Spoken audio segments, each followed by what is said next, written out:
લક્ષ્ય ન્યૂઝ, એક નજર, એક લક્ષ્ય. સાયલાની વાજબી ભાવના સંચાલક દ્વારા સરકારી અનાજના જથ્થાનો કાળાબજાર કરી જાહેર વિતરણ વ્યવસ્થા પ્રતિકૂળ અસર પહોંચાડતા હોવાનો મુદ્દામાલ નાયબ કલેક્ટર ચોટીલાએ જપ્ત કરવામાં આવ્યો.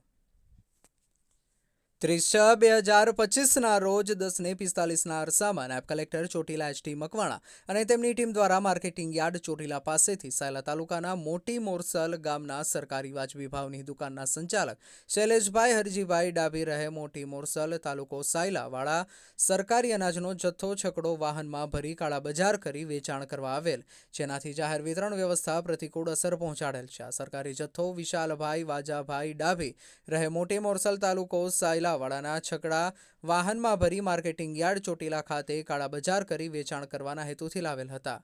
ત્યારે ઉક્ત વિગતો મળી કુલ 81,000નો મુદ્દામાલ જપ્ત કરવામાં આવ્યો, જે મુદ્દામાલ પૈકી સરકારી અનાજના 15 ઘઉંના કટ્ટા સરકારી ગોડાઉન ચોટીલા ખાતે તેમજ છકડો વાહન મામલતદાર કચેરી ચોટીલા ખાતે ખસેડવામાં આવેલ.